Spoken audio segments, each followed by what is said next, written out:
1 साल का बेटा था।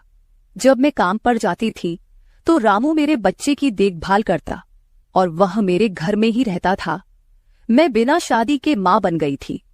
मेरे प्रेमी ने शादी का झांसा देकर मुझसे प्रेम का खेल खेला। जब मैं गर्भवती हो गई तो मैं उसके घर गई और वहां मैंने देखा कि उसकी शादी हो रही थी। उसने मुझसे प्रेम का नाटक किया और किसी और लड़की से शादी कर ली थी। मेरे पेट में पल रहे बच्चे को मारने का मेरा मन नहीं हुआ और जब मैंने गर्भपात कराने का सोचा तब तक समय निकल चुका था। मैं 5 महीने की गर्भवती हो चुकी थी। मेरे माता पिता ने मुझे और मेरे बच्चे को स्वीकारने से इनकार कर दिया। तब मैं अकेली रहने लगी। कई महीने पहले मैं अपने गांव गई थी अपने दादा के 100वें जन्मदिन के लिए। मेरे दादा ने मुझे जन्मदिन का निमंत्रण भेजा था और इसलिए मैं गांव गई थी। मेरे बेटे को वहां सिर्फ मेरे दादा ने ही प्यार से गोद में लिया था। आरव उनके पास खेल रहा था। तभी ऑफिस से मेरा फोन आया और मैं कुछ देर के लिए फोन पर बात करने के लिए बाहर चली गई। जब मैं वापस आई तो मेरा आरव दादा के पास नहीं बल्कि घर के एक नौकर के पास था। मैंने देखा कि आरव उस नौकर के पास अच्छे से खेल रहा था। मैंने अपने बच्चे को उस नौकर से लिया और वहां से जाने लगी। तभी उस नौकर ने मुझे रोका।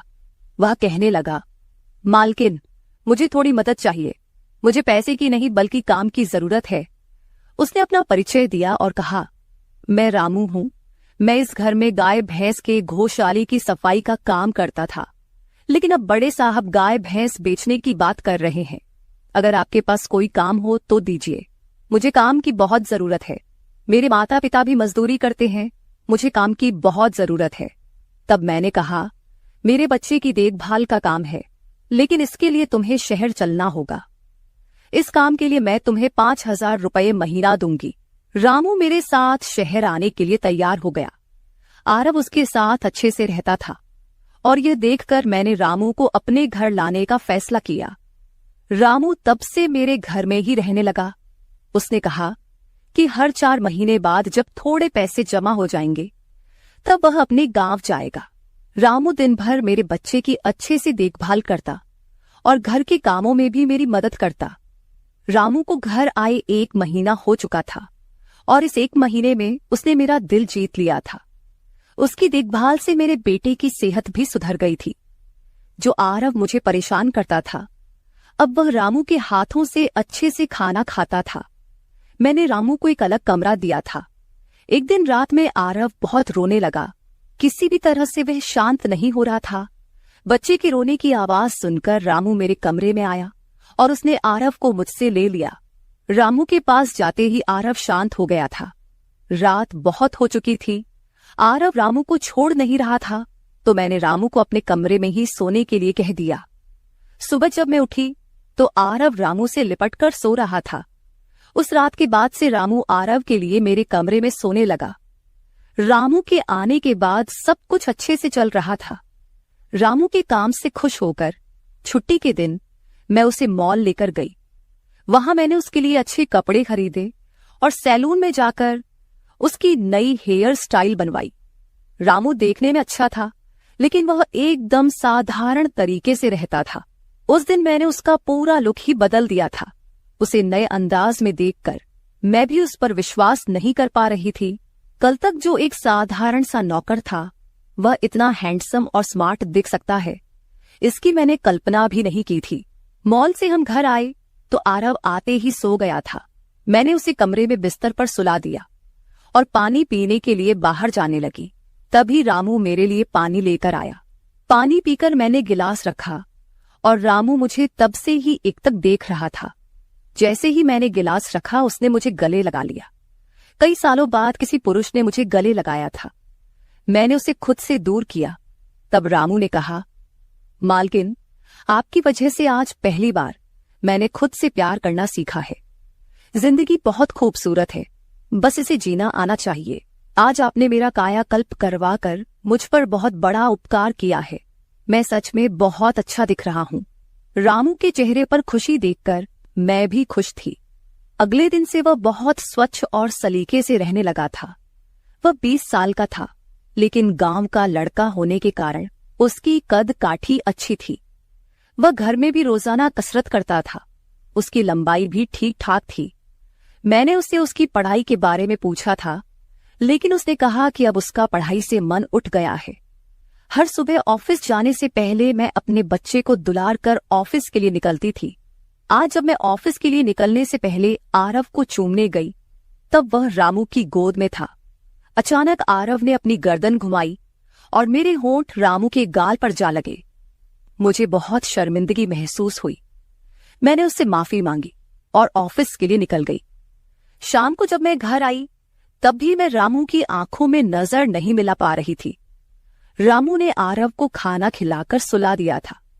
फिर हम दोनों ने साथ में खाना खाया। खाना खत्म करने के बाद मैं अपने कमरे में गई। वहां मैं अपनी दवाइयां ले रही थी। मुझे माइग्रेन की समस्या थी, उसी की दवा मैं ले रही थी। दवा लेने के बाद भी मेरा सिर बहुत दर्द कर रहा था। मैं अपने कमरे में सिर पकड़कर बैठी हुई थी। कुछ देर बाद रामू कमरे में आया। मुझे इस हाल में देखकर उसने पूछा कि क्या हुआ। जैसे ही उसे पता चला कि मेरा सिर दर्द कर रहा है, उसने मेरे सिर की मालिश शुरू कर दी। रामू की मालिश से मुझे आराम मिल रहा था। धीरे धीरे मुझे गहरी नींद आने लगी। उस रात मुझे बहुत अच्छी नींद आई थी। अगले दिन हमारे ऑफिस में ट्रेडिशनल डे का फंक्शन था और इसके लिए मैंने गुजराती लुक अपनाने का फैसला किया।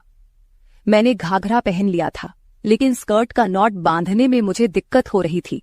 तब मैंने रामू को कमरे में बुलाया और उससे नॉट बांधने को कहा। नॉट बांधते समय उसका हाथ मेरी खुली पीठ पर से गुजर रहा था। मैंने उसे छोटा समझा था, इसलिए मैंने उसे यह काम करने के लिए कहा था। मेरे पास और कोई विकल्प भी नहीं था। तैयार होकर जब मैं जाने लगी तो रामू ने मुझे रोका और अंदर से काजल लेकर आया। उसने मेरे कान के पीछे काजल लगाया और कहा, मालकिन, अब आपको किसी की नजर नहीं लगेगी। आप बहुत सुंदर लग रही हैं। उसकी बात सुनकर मैं हंसी और चलने लगी। उस दिन शाम को जब मैं घर आई तो मेरे साथ मेरी एक सहेली और उसका प्रेमी भी आया। रामू ने आज बहुत अच्छा खाना बनाया था। मेरी सहेली प्रिया 4-5 दिन मेरे घर रुकने वाली थी। अगले 3 दिन उसका प्रेमी भी मेरे घर पर था। अगले दिन रात को रामू ने खाना बनाया और प्रिया और उसके प्रेमी को खाने के लिए बुलाया, लेकिन वे दोनों कमरे में ही ड्रिंक कर रहे थे। प्रिया तो बहुत ज्यादा पी चुकी थी। वह खाना खाए बिना ही सो गई। उसका प्रेमी रोहन हमारे साथ खाना खाने बैठा। उसने कहा, प्राची, तुम प्रिया से भी ज्यादा सुंदर हो। रोहन के बोलते ही रामू उसे गुस्से से देख रहा था। खाना खत्म करने के बाद रोहन अपने कमरे में चला गया। उसके जाते ही रामू मुझसे कहने लगा, मालकिन, आपके ये कैसे दोस्त हैं? मुझे उस आदमी की बात बिल्कुल भी अच्छी नहीं लगी। तब मैंने रामू से कहा, मैं तुझे घर के सदस्य की तरह मानती हूँ। इसका यह मतलब नहीं कि तू मेरे मेहमानों से कुछ भी कहे। तेरा काम है आए हुए मेहमानों की सेवा करना, इसलिए तू सिर्फ वही कर। बाकी मुझे कुछ सिखाने की जरूरत नहीं। रामू को डांट कर मैं अपने कमरे में चली गई। मैंने उसे डांट दिया था, फिर भी वह मेरे लिए पानी लेकर आया। तब मैंने अपनी दवा ली और पानी पीकर सो गई। आज रामू मेरे कमरे में सोने नहीं आया था, ऐसा मुझे लगा। लेकिन सुबह जब मेरी आंख खुली तो मैंने उसे अपने बगल में पाया। सुबह मेरी आंख खुली तो मेरे सामने प्रिया थी। वह बहुत गुस्से में लग रही थी। रामू को मेरे सामने लाया गया। उसके हाथ में प्रिया की ओढ़नी बंधी हुई थी। प्रिया ने कहा, तुम्हारे इस देहाती नौकर ने मेरे प्रेमी का हाथ तोड़ दिया है। रामू बस सिर हिलाता रहा और बोला, मालकिन, मैंने कुछ भी नहीं किया। रात को रोहन साहब नशे में थे, तभी उनका संतुलन बिगड़ गया होगा और वे गिर गए होंगे। रामू भला रोहन साहब पर हाथ क्यों उठाएगा? प्रिया अब भी नशे में लग रही थी, ऐसा मुझे लगा। रामू ने मेरे लिए उन दोनों से माफी मांगी। प्रिया और रोहन तभी वहां से चले गए। रामू मुझसे भी माफी मांगने लगा। मुझे पता था कि उसने कुछ नहीं किया था। आज मैंने छुट्टी ली थी क्योंकि कई दिनों से मैं बहुत व्यस्त थी। आज सोचा कि खुद के लिए थोड़ा समय निकालूं। नाश्ता करने के बाद मैं फिर से 1 घंटे के लिए सो गई। आरव भी मेरे साथ सो गया था। उठने के बाद मुझे 1 कप चाय की जरूरत महसूस हुई। मैं रामू को चाय बनाने के लिए पुकार रही थी, लेकिन उसकी तरफ से कोई जवाब नहीं आ रहा था। उसे ढूंढते ढूंढते मैं उसके कमरे में गई। वहां जाकर देखा कि रामू अभी अभी नहाकर बाथरूम से बाहर आया था। उसने शर्ट नहीं पहनी थी। मैंने पहली बार उसे इस तरह देखा। रामू का शरीर बेहद मजबूत था। उसका शरीर किसी योद्धा की तरह दिख रहा था। मैं उसे टकटकी लगाकर देख रही थी। मुझे उस वक्त कोई होश नहीं था। कई सालों बाद मैं किसी जवान पुरुष को इस तरह बिना कपड़ों के देख रही थी। मैं उसे टकटकी लगाए देख रही थी। तभी रामू ने मुझे आवाज दी। वह मेरे सामने शर्ट पहनकर खड़ा था, फिर भी मैं अपनी सुध-बुध खोए उसे देख रही थी। उसने मेरी आंखों के सामने चुटकी बजाई। तब मैं होश में आई और उससे कहा कि मेरे लिए चाय बना दे। आज घर में ही थोड़ा खुद का स्किन केयर करने का सोचा, इसलिए दोपहर के समय मैं अपने कमरे में अपना पार्लर चलाने लगी। उस समय मैंने शॉर्ट्स और गाउन पहन रखा था और मैं अपने पैरों का वैक्सिंग कर रही थी। वैक्सिंग करते समय गलती से मैंने थोड़ा ज्यादा गर्म वैक्स अपने पैर पर लगा लिया, जिससे जलन हुई और मेरे मुंह से तेज आवाज निकल गई। मेरी आवाज सुनकर रामू दौड़ता हुआ मेरे कमरे में आया। उसने मेरे जले हुए पैर को देखा। उसने मेरे पैर से गर्म वैक्स हटाया और वहां क्रीम लगा दी। उसके हाथ बार बार मेरे पैर पर अनजाने में फिर रहे थे और उस वक्त मेरे मन में जो भावनाएं उत्पन्न हो रही थीं, उन्हें व्यक्त करना मेरे लिए मुश्किल हो रहा था। रामू की नजर मुझ पर पड़ते ही मैं दर्द से कराह उठी। मुझे इस हालत में देखकर उसने कहा, भाई साहब, अब आप बस आराम से लेट जाइए। आपको जो भी करना है मुझे बताइए, मैं आपकी मदद कर दूंगा। मैंने उसे मेरे दूसरे पैर का वैक्सिंग करने को कहा। रामू ने जैसा मैंने बताया वैसा ही किया। उसने मेरे चेहरे की मसाज भी कर दी। उसके स्पर्श से मुझे बहुत आराम मिला। आज का छुट्टी का दिन मेरे लिए आरामदायक बीता। रामू में हर गुण भरा हुआ था। वह किसी भी काम में पीछे नहीं था। आज रात मैंने उसे मेरे कमरे में सोने के लिए मना कर दिया। दिन भर मैं घर में नहीं होती, कम से कम रात को तो मुझे मेरे बच्चे के साथ अकेले समय बिताना चाहिए। हर बार रामू का आना मुझे पसंद नहीं था, इसलिए मैंने उसे कमरे में सोने के लिए मना कर दिया। इस तरह दिन बीतने लगे। कुछ दिनों तक रामू के बिना आरव रात को सो नहीं पाता था, लेकिन धीरे धीरे उसने रोना बंद कर दिया। मुझे अपने अंदर कुछ बदलाव महसूस होने लगे थे। सुबह उठते ही मेरा शरीर बहुत दुखने लगता था। अचानक ये सब क्यों हो रहा है, समझ नहीं आ रहा था। कुछ दिनों में मेरी शारीरिक पीड़ा इतनी बढ़ गई कि मुझे बिस्तर से उठने की भी इच्छा नहीं होती थी। तब मैंने ऑफिस से 1 हफ्ते की छुट्टी ले ली।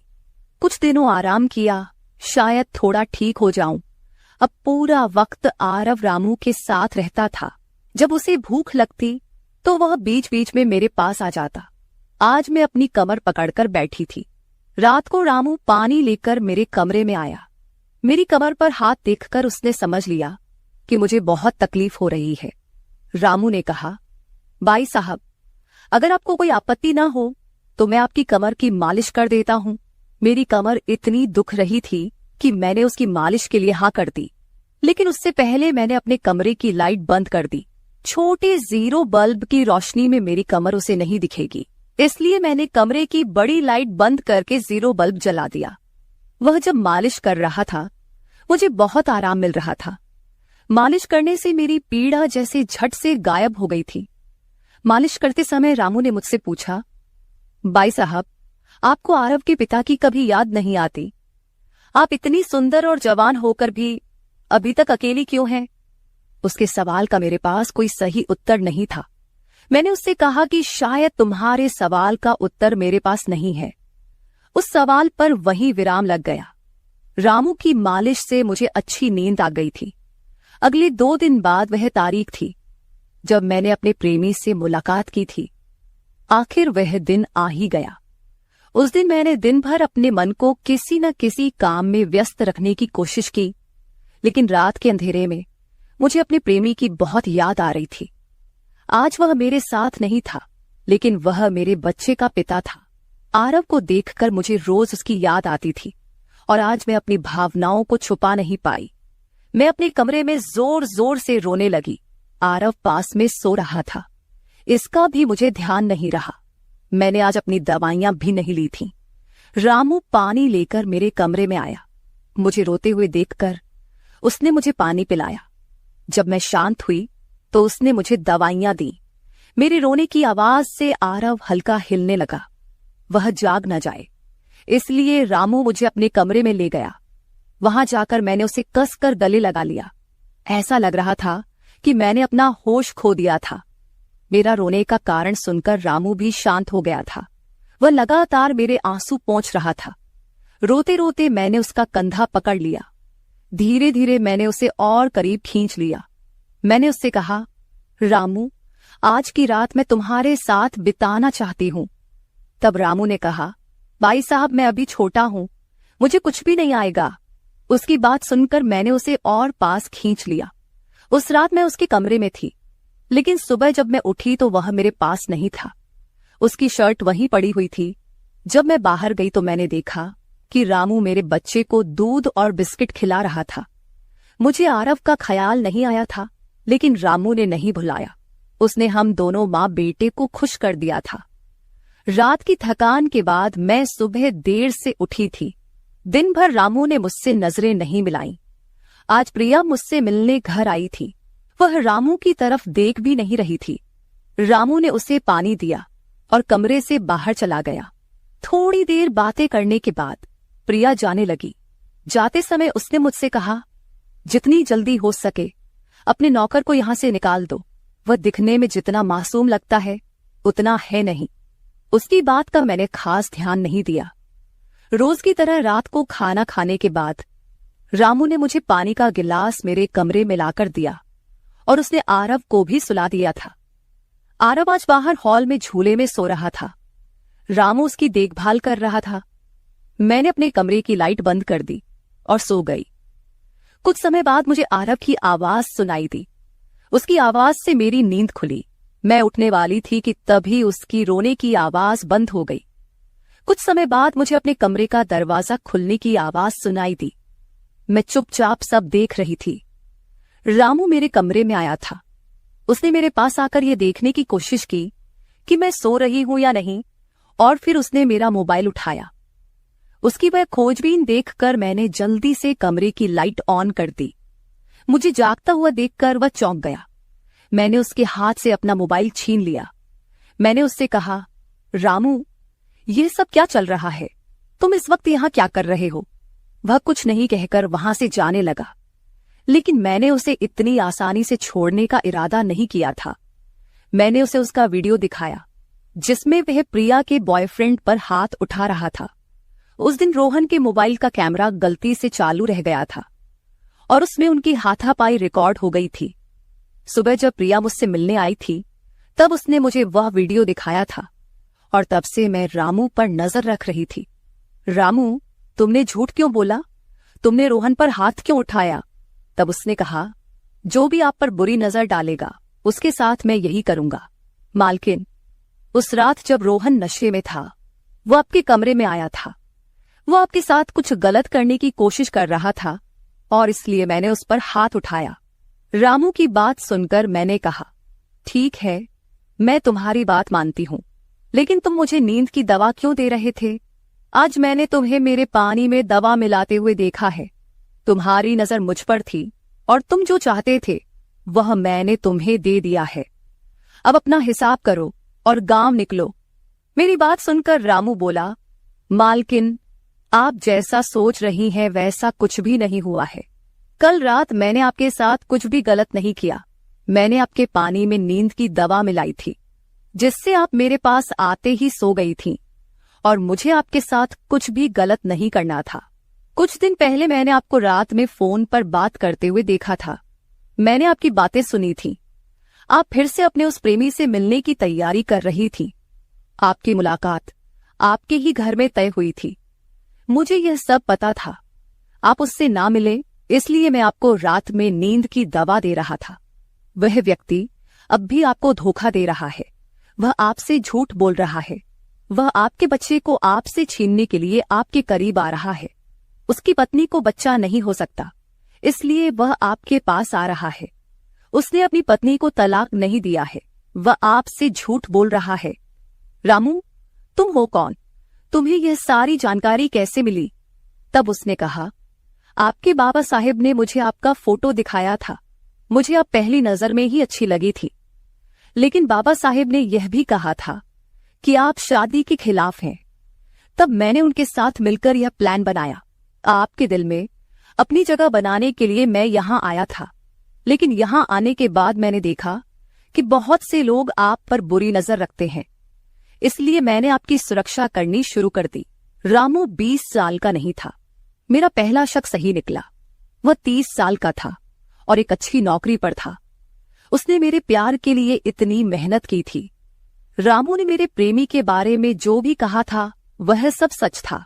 रामू ने मेरे प्रेमी की सारी जानकारी सही निकाली थी। रामू जैसा ईमानदार पति और मेरे बच्चे का पिता मिलना मेरे लिए बहुत बड़ी बात थी। मैं अपने प्रेमी के धोखे के जाल में फंसने से बच गई थी। आज मैं विक्रांत उर्फ रामू के साथ बहुत खुश हूं। वह मुझसे और मेरे बच्चे से बहुत प्यार करता है। मेरे बाबा साहिब की वजह से आज मेरा परिवार शुरू हुआ। मुझे रामू जैसा पति मिला, ये मेरा सौभाग्य था। दोस्तों, जो आपसे सच्चा प्यार करता है वह किसी भी कठिनाई में आपका साथ नहीं छोड़ता। रिश्ते निभाने वाले को किसी वजह की जरूरत नहीं होती और रिश्ते तोड़ने वालों के लिए एक बहाना भी काफी होता है। तो दोस्तों, ये थी हमारी आज की छोटी सी कहानी। आपको ये कहानी कैसी लगी कमेंट करके जरूर बताएं। अगर आप ऐसी ही और भी इंटरेस्टिंग कहानियां सुनना चाहते हो तो चैनल को सब्सक्राइब जरूर कर ले और बेल नोटिफिकेशन ऑन कर ले, ताकि आपको मेरी आने वाली हर वीडियो समय सिर मिल सके। कल मिलेंगे एक और वीडियो के साथ। धन्यवाद।